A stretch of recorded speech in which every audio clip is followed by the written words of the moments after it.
La Place à Madrid et Barcelone. La Place, la référence du conseil en gestion de patrimoine dédiée aux Français expatriés depuis plus de 30 ans.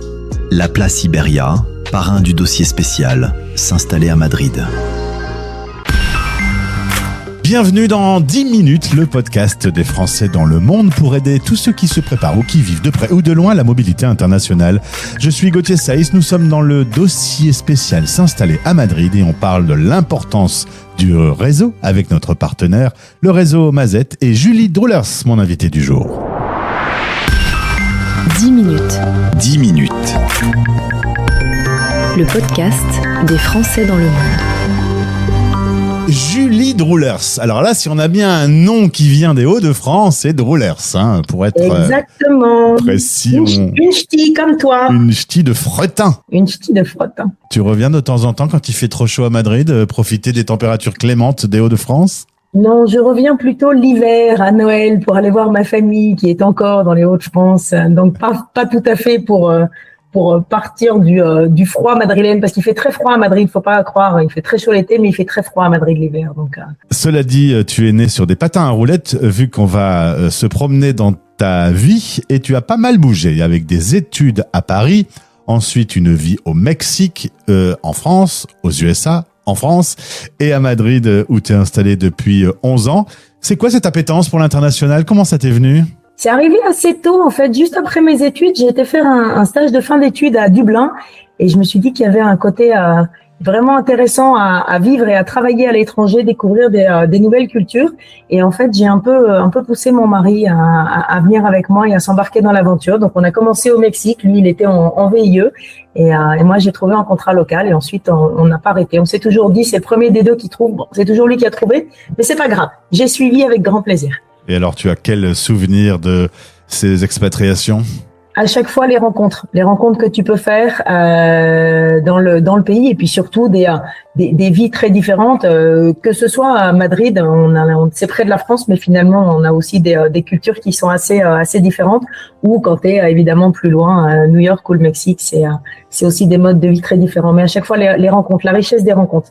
Et alors, à l'inverse, qui a été le plus dur dans ces années loin de la France ? De temps en temps de louper des événements familiaux ou amicaux qui se passent quand t'es pas là. Donc quand tu loupes un mariage, c'est pas toujours marrant. Et puis après l'intégration en fait c'est pas des moments qui ont été difficiles, mais c'est des moments qui sont un peu déroutants parfois. De s'intégrer dans chacune des villes, de retrouver les codes, de comprendre comment ça fonctionne, de te recréer un réseau, de recréer un cercle de confiance autour de toi. Mais après, c'est souvent des amitiés assez fortes et c'est très riche. D'ailleurs, tu le disais, arrivé à Madrid, on a beau être un pays voisin, c'est une autre culture, un autre climat, un autre rythme de vie, une autre façon de travailler. Est-ce que c'est aussi une autre façon de se faire des amis ? Oui. Les Madrilènes, les Espagnols en règle générale sont très avenants, très dynamiques, très joyeux, assez résilients aussi. En revanche, il y a une culture qui est un peu différente de la France. En France, tu pourras t'inviter les uns les autres plus facilement. Ici, tu pourras parfois t'inviter mais au resto. Ou en tout cas te retrouver au resto. On t'invite pas trop chez toi au départ, c'est plutôt au resto. Et puis au fur et à mesure, ça vient, cette confiance qui se met en place. Et après, il y a quand même une chose à savoir aussi, c'est qu'il ne faut pas s'inquiéter si vos collègues de travail ne vous proposent pas de venir déjeuner avec vous avant 14 heures. Ça m'est arrivé les premiers jours, je me disais 13h, personne, 13h30, personne, ils vont quand même pas me planter là. Et en fait, à 14h15, quelqu'un est venu très tranquillement dans mon bureau en me disant, tu veux manger? Je me suis dit, ok, on va juste attendre jusqu'à 14h30 pour déjeuner. C'est pas grave, ça fait partie des codes culturels. J'ai dû attendre 30 minutes pour avoir une table à 16h un vendredi après-midi parce que c'était blindé. Ouais, c'est incroyable. Ça, c'est l'autre beauté de ce pays. C'est un pays où la plupart, je dis pas toutes, mais la plupart des entreprises ne travaillent pas le vendredi après-midi. Et ça, c'est pareil, c'est très très gai parce que tu commences ton week-end un peu plus tôt.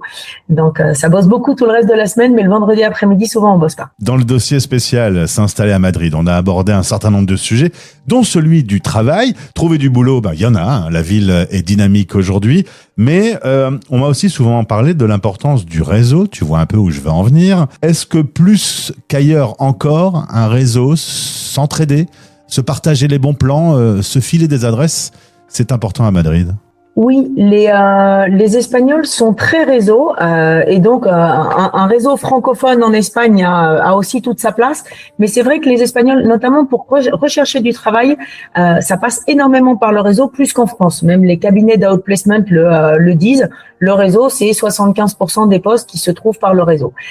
Et c'est vrai que, alors après, avoir un réseau francophone, c'est différent. Ce sera pas forcément pour trouver du travail, mais ce sera parfois plus pour un accélérateur quand on est un nouvel entrepreneur et qu'on doit passer par les méandres de l'administratif ou diverses choses qui viennent sur ton chemin quand tu montes ta boîte. C'est vrai qu'avoir un réseau autour qui peut être un accélérateur parce qu'il y a des gens qui sont passés par là, c'est assez important. Depuis 3 ans, la radio des Français dans le monde est partenaire avec le réseau Mazet. Jusque maintenant, c'est Circe de Lille qui venait se présenter au micro. Aujourd'hui, j'ai Julie Droulers, la nouvelle responsable Mazet Madrid depuis le début mars 2026. Puisque le réseau s'étend, Circe s'occupe du déploiement, en fait, aujourd'hui. Tout à fait. Circe, en fait, donc au bout de 3 ans, a eu envie de déployer, parce qu'aujourd'hui Mazet existe à Madrid, là où elle a été créée il y a 3 ans, à Barcelone et à Valence. Mais son objectif, c'est de se développer au niveau international dans des villes comme Milan, Lisbonne, Amsterdam et d'autres villes qui pourront se développer. Et donc pour ça, elle avait besoin de faire un petit step back sur l'opérationnel, de passer un peu moins de temps parce qu'un réseau ça s'entretient. Il faut faire la connaissance de tes membres, faire les connexions utiles entre les différents membres du réseau. Et c'est vrai qu'elle a décidé de s'éloigner un peu de ça pour continuer à construire la marque Mazet au niveau international, à la fois au niveau de la marque et aussi au niveau de tous les outils dont Mazet peut bénéficier. L'Espagne évolue constamment. Pendant très longtemps, Barcelone a été the place to be. On y allait facilement avec des vols pas chers. J'ai l'impression que on commence à choisir d'autres destinations aujourd'hui. On parle beaucoup du sud de l'Espagne. Et puis Madrid a fortement remonté également. Est-ce qu'on a une explication à tout ça ? C'est vraiment assez flagrant. Moi, je suis là depuis 11 ans et c'est vrai qu'au début, Madrid, c'était pas du tout une ville touristique, que ce soit au niveau des Français ou d'autres populations européennes. C'était vraiment soit Barcelone, soit l'Andalousie, ou la destination préférée des gens. Et en fait, au fur et à mesure, il y a eu différents points marquants. D'abord, une rénovation du parc immobilier de la ville, mais aussi une offre gastronomique de plus en plus importante, le lancement d'un Four Seasons, et ça dans une ville c'est toujours extrêmement marquant au niveau hôtelier. Et aujourd'hui, depuis la rénovation du Four Seasons qui a dû prendre 5 ou 6 ans jusqu'à 2021 ou quelque chose comme ça, il y a énormément d'offres hôtelières d'hôtels 5 étoiles, et ça il y a 11 ans ça n'existait pas du tout. Et je pense qu'il y a eu à la fois une certaine baisse de l'appétence pour Barcelone parce que c'était devenu une ville très touristique, un peu trop touristique, un peu trop en termes de vie de garçon. Donc les gens se sont un peu décalés vers Madrid, et c'est vrai qu'à Madrid, il y a à la fois une offre de musée, une offre gastronomique, une offre culturelle qui est hyper importante, mais qui s'est beaucoup développée sur les 11 dernières années. On va maintenant s'intéresser spécifiquement donc à Madrid, à ton réseau que tu développes ardemment avec au moins 4 types de rendez-vous. On peut commencer par le début avec une application. On peut se retrouver entre membres, se partager des ateliers expats notamment. Oui, alors Mazet, c'est à la fois effectivement des rendez-vous physiques, on en parlera après, mais aussi toute une expérience digitale. Donc il y a une app Mazet qui existe, qui te permet en fait à la fois de voir tous les événements qui arrivent dans le futur, mais aussi de te connecter avec d'autres membres en faisant une recherche par l'IA. Si tu cherches, je sais pas, un agent immobilier, un gestor ou d'autres personnes qui pourraient t'aider dans ton projet professionnel. Et il y a également quelque chose qui est fait par les membres et pour les membres, ce sont les ateliers d'experts. On en a à peu près en moyenne un par semaine. Et en fait, ça permet à nos membres de donner de la visibilité sur ce qu'ils font. Ça peut être de la gestion du site internet à l'optimisation de la prospection par l'IA. Et en fait, quand tu deviens membre Mazet, tu as accès à tous les replays des ateliers d'experts. Il y en a un peu plus de 60 aujourd'hui qui te permettent aussi de te développer et de te former. Parce que Mazet, l'objectif de Mazet, c'est vraiment de se développer et de grandir ensemble professionnellement. Et après, on se voit dans la vraie vie, comme on a eu l'occasion de le faire d'ailleurs un jeudi soir pour les 3 ans, où j'étais présent avec le studio de la radio. Là, ce sont des rendez-vous networking le jeudi soir. Tout à fait. Donc le premier des events qu'on fait tous les mois, c'est des soirées le jeudi soir, qui sont soit des soirées purement networking, comme celle qu'on a eu la chance de vivre ensemble, Gauthier, effectivement, sur les toits de Madrid, et où on peut faire du matching IA, c'est-à-dire que là, c'est important quand vous rentrez chez Mazet de bien remplir votre profil, parce que plus votre profil est rempli, plus le matching IA sera pertinent avec la connexion qu'on vous proposera. Donc ça, c'est les soirées networking, et il y a d'autres soirées qui prennent aussi le format d'une conférence ou d'une table ronde suivie d'un network. Ça, c'est les soirées du jeudi soir. Après, on se retrouve le midi. Exactement. On a aussi un autre format qui s'appelle le Business Lunch, où là, on est en format un peu plus réduit, c'est une vingtaine de personnes, et il y a une personne qui vient nous rejoindre, un speaker qui vient nous parler de son parcours. On peut avoir des gens aussi différents que des gens qui travaillent à la Banque européenne d'investissement comme la semaine dernière, ou des écrivains, ou des entrepreneurs, chacun venant nous raconter son parcours et d'une manière assez inspirante. Et ensuite, il y a tout un lunch où les gens se connectent entre eux, les membres Mazet se connectent entre eux, en petits comités. Et une autre façon de se connecter aussi ? Une dernière façon de se connecter que je viens de lancer ce mois-ci, c'est les petits déjeuners Madrid Connect.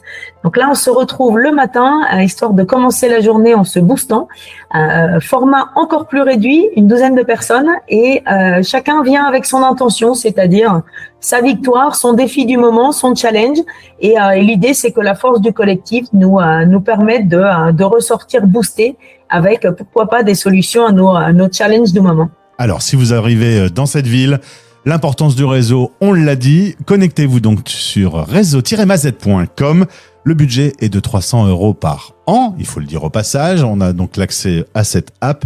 Et puis, vous pourrez écouter les membres du réseau qui passent régulièrement sur notre antenne. On a une trentaine de portraits et un podcast spécial qui dit plein de choses incroyables. À quel point on est heureux de vivre à Madrid. J'ai eu du mal à rentrer à Lille après. J'imagine. En plus, on t'avait accueilli avec un soleil absolument incroyable au mois d'avril, ce qui n'arrive pas toujours. Attention, je voudrais manage expectations pour nos amis qui viendraient nous rejoindre ici. C'est pas toujours comme ça. Mais là, en l'occurrence, on l'avait commandé. Il était avec nous. Et pour ceux qui nous regardent sur Instagram, j'ai même plus de couleurs que toi qui est à Madrid. Effectivement. Julie, merci beaucoup. Je demanderai à ce que tu passes le bonjour à tout le réseau, à tous les membres du réseau, que tout le monde écoute le podcast, évidemment. Et puis, on se retrouve avec plaisir quand tu veux. Merci Gauthier. À très bientôt. Vous rêvez de Madrid, du soleil de la Puerta del Sol à l'effervescence de la Gran Via. Mais attention, une expatriation réussie ne s'improvise pas.